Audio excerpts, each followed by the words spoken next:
Ginger is good for the gut. You know what I'm saying? So ginger is good for the gut. One more so we can do this on the Already.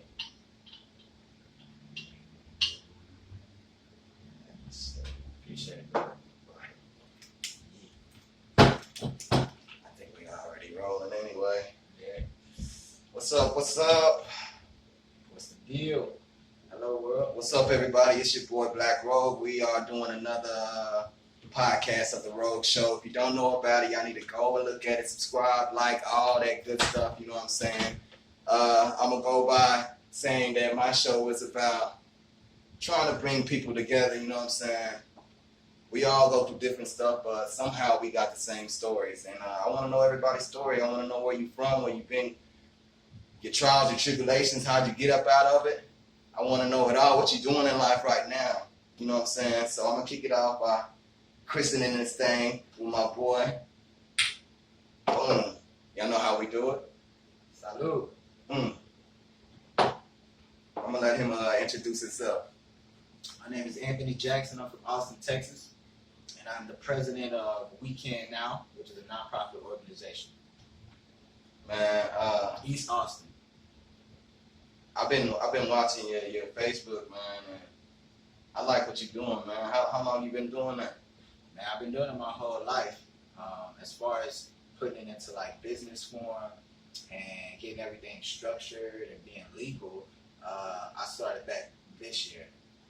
You know what I'm saying? But I've been servicing the homeless, giving back to our communities, mentoring the youth for years and years and years and years. That was really since I was a teenager. How'd you get into that? My environment, man. You know, so I grew up playing basketball, so that had me moving around in a lot of places and had me around a lot of kids. But I also grew up in the projects, and my dear mother, she had a very kind heart. You know, she was a hustler, she was a go-getter, strong-willed woman.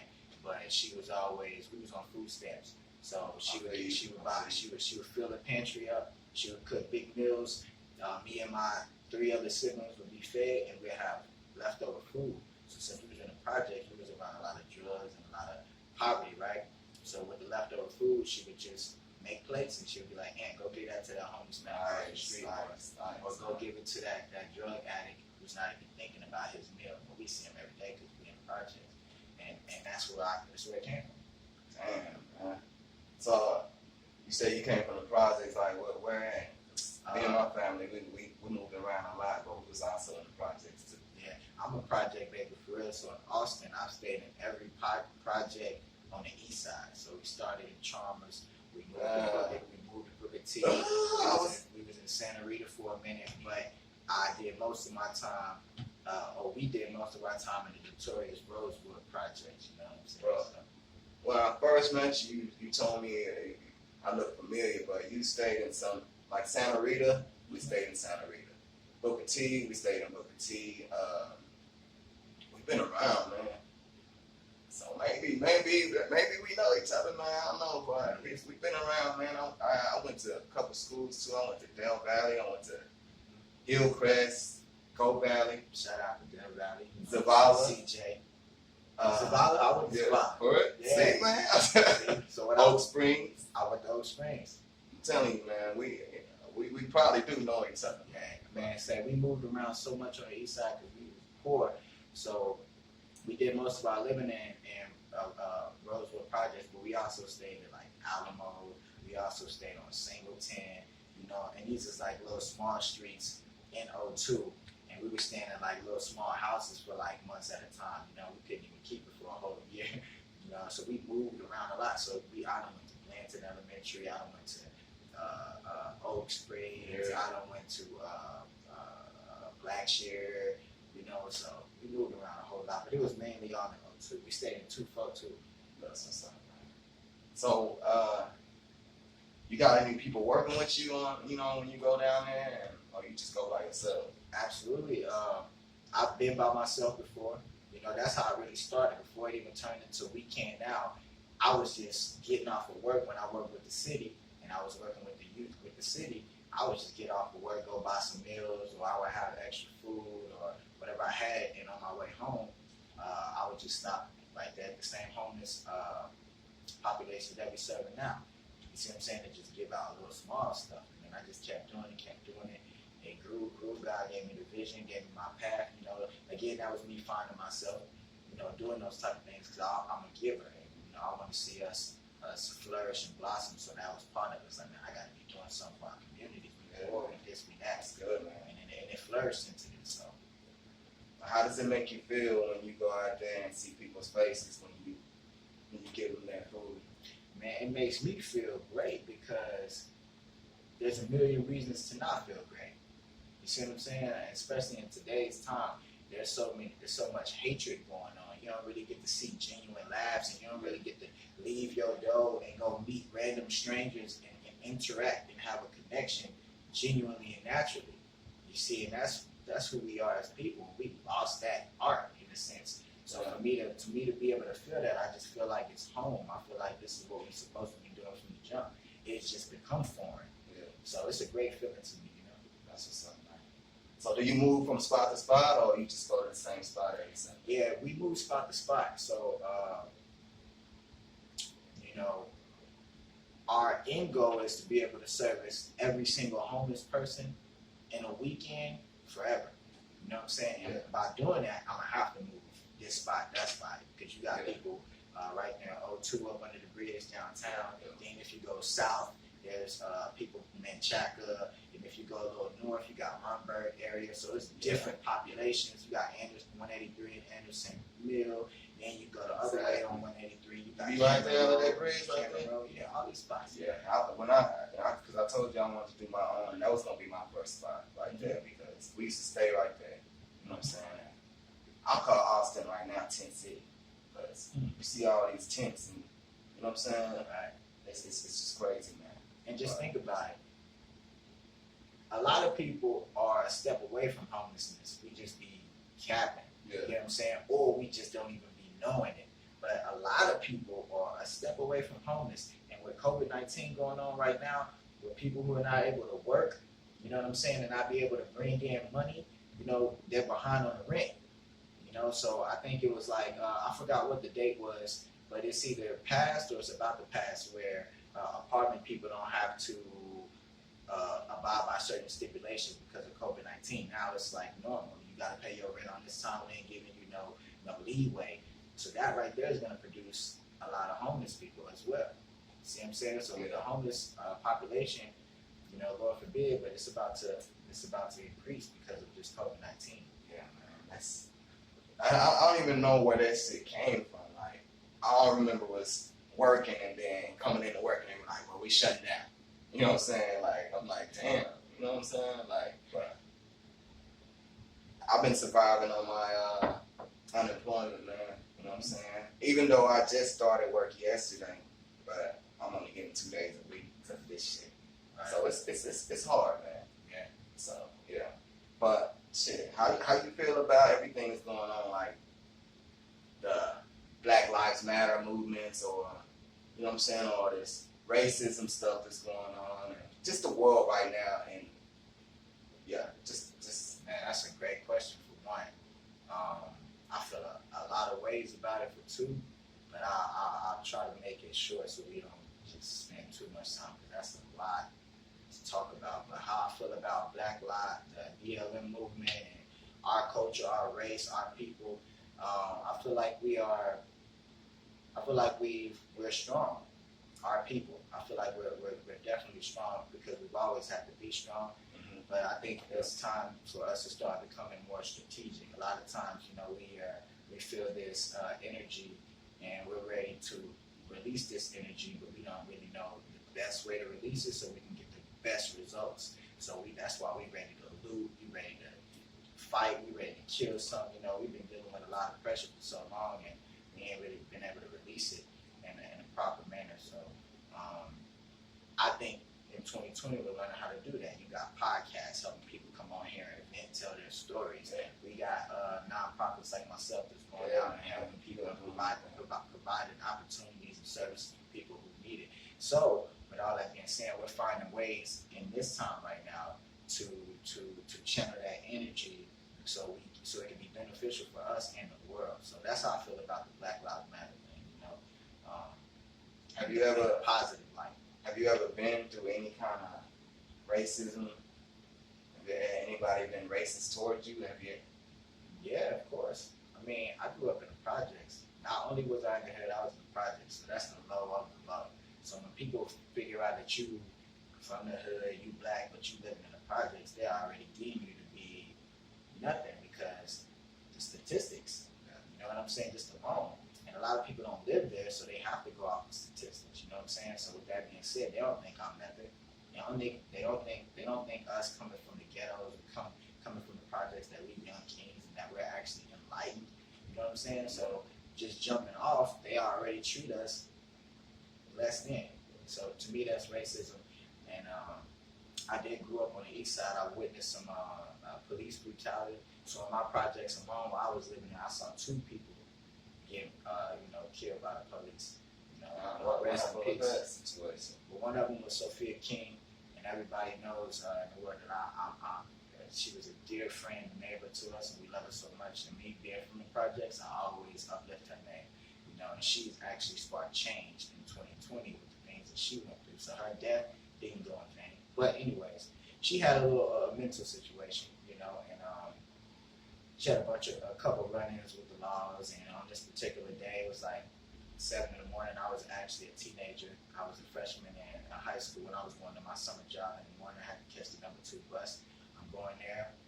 We hear a big shotgun blast. Boom. We like, what the hell was that? My mama running out the house thinking it's me. I'm running back to the house thinking it's her. It's early in the morning now. Yeah. And we both see that it's not neither one of us, and we see Sophia King laying there, literally maybe 2 or 3 feet away from our doorstep on the backside.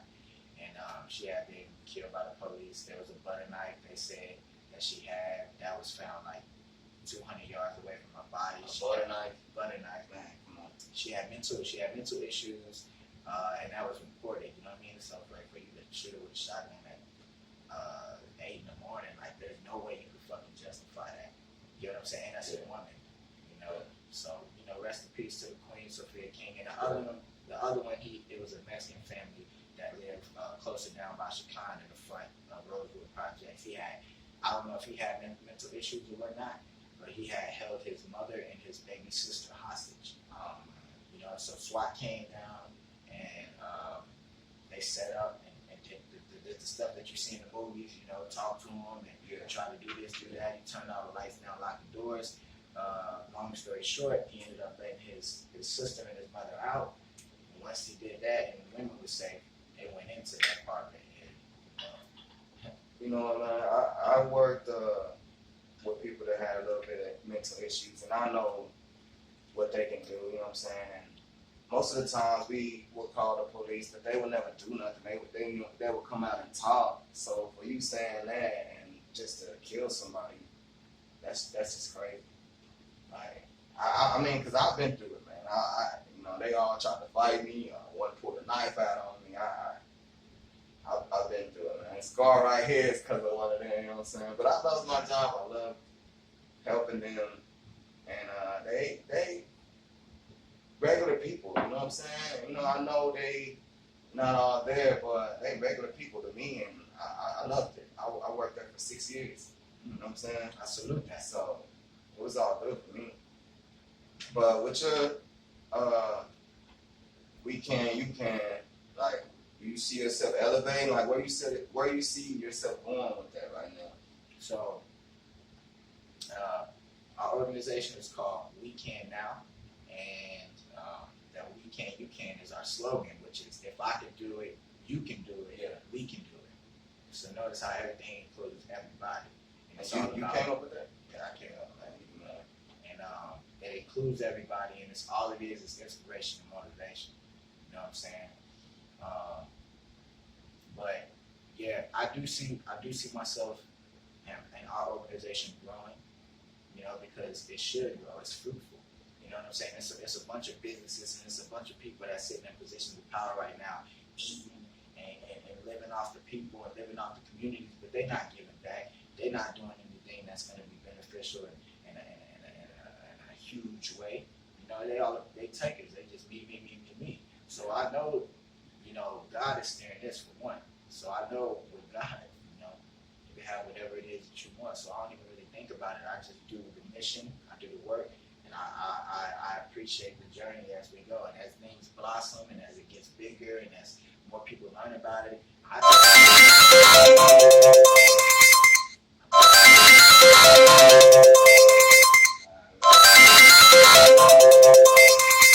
know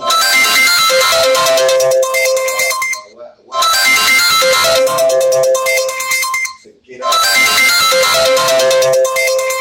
You're like,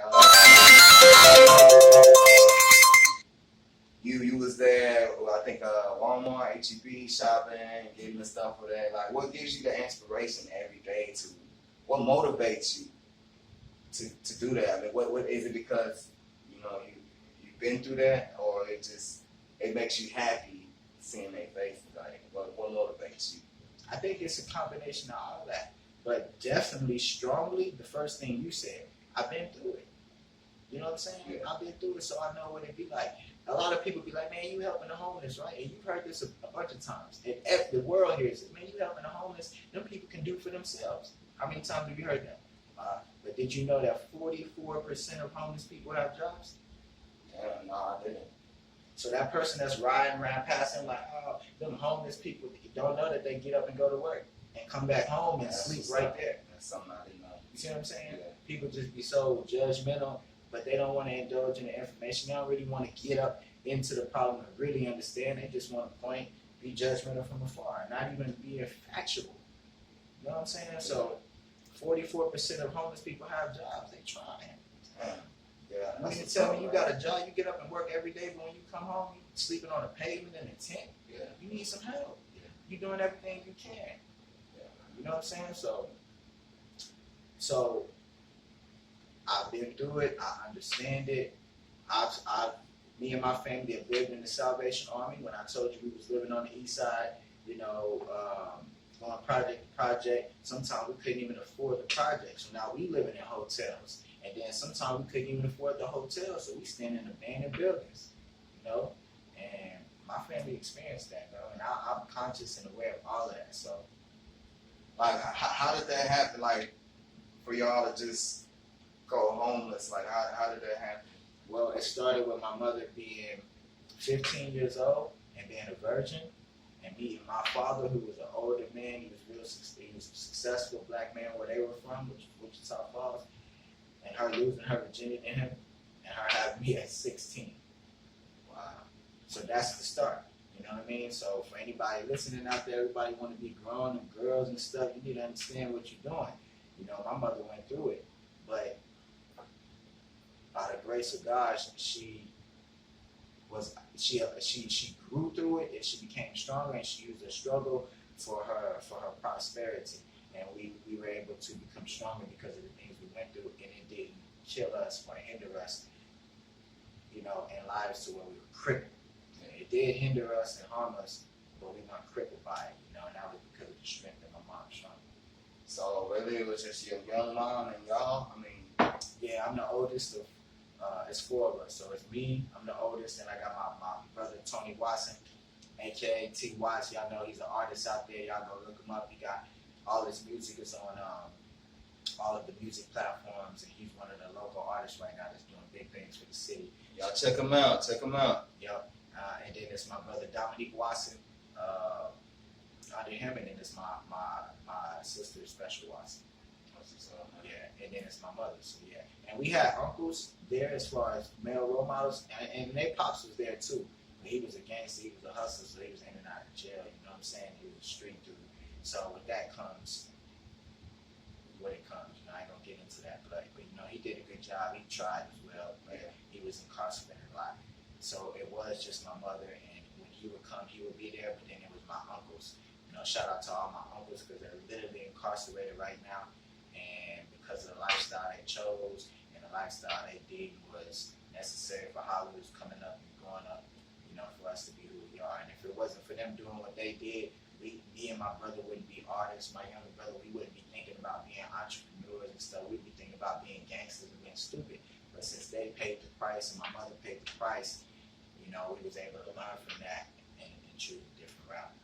That's what's up, man. So what's next for you, man? Like, where you see yourself going, man? say, man, I live by on ultimate faith. So a lot of times I'm walking in the dark. I don't know. I'm just walking, but I know where I'm going is where I'm supposed to be going. Sometimes you don't really see the path, or sometimes you don't really have it mapped out. And yeah, I got goals and I got plans and stuff, written and stuff like that. But the question you asked me, where I see myself going, I'm just going. I'm just living on faith, doing what I feel like I'm supposed to be doing. And where I get to is where I get to. I feel like I'm on the right path, in the right direction. Well, I appreciate that too. What's the furthest place you've been to go and help out with the homeless? Or is it just here in Austin? Yeah, with the homeless, it's definitely been just Austin. But like I said, we also have a mentorship program, and I've been able to mentor through the school You system. said all of this. This is your brand, right? Now it is, but when I was mentoring, it was my brand, but I was also partnered with the professional basketball team I was on that was traveling. So I was making them look good, but I was really branding myself because that's who I was naturally. They just was trying to take all the resources for themselves. But now that I understand it, I was branding myself and working for myself. You know what I'm saying? Because when the checks stop and when you ain't good enough or whatever happens with that contract is done and they don't really care about you no more, you still gotta live. So I'm still doing the things that I was doing when I was with the team. See what I'm saying? So that allowed me to know that like I was branding myself and living in my purpose even when I was doing what I wanted to do, which is play basketball.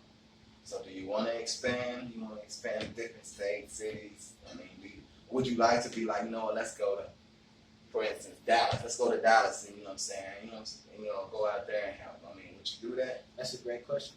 Like I was telling you before we started, I was in California. I went to California twice at the beginning of this year in January.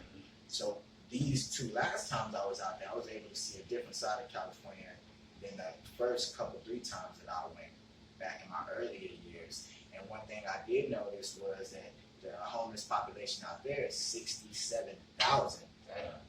In Austin, it is roughly between 2,500 and 3,000. So think about that. 3,000, let's just say 3,000 homeless people to max in Austin. In California, 67,000. Me, I'm riding down those streets, I'm going in the ghettos and seeing what I can see and just following my purpose. And I'm seeing how the homeless people are living out there, and it is a whole different level.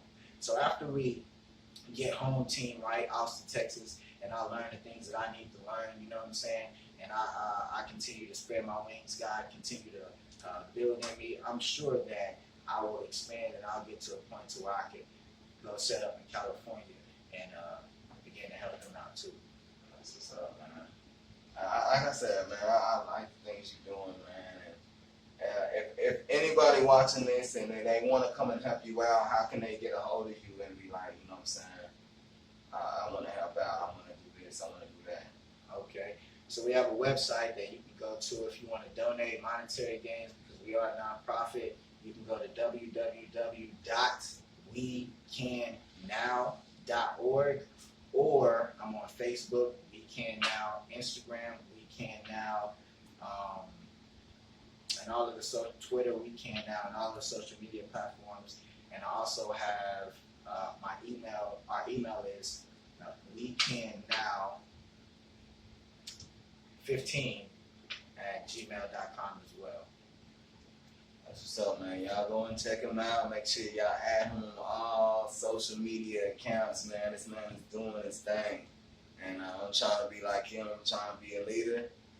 You know what I'm saying? And help out around here in Austin, Texas. You know what I'm saying? So, you go to church? I grew up going to the church. I grew up a Christian. Right now, I wouldn't say that I'm religious, but I would definitely say that I'm very spiritual and I talk and I pray to God every single day. And I have church within my home when I pray over and with my family and my friends and loved ones. So I do believe I go to church. I haven't been to the church, the building in a long, long time, but I am currently looking for a nice church that I could be able to go to and take my family to where we can connect with other spiritual beings and just be better. You know, that's the thing.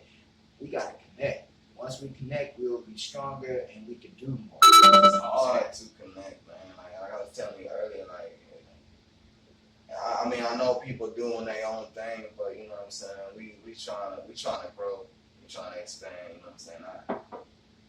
It's hard. People just refuse.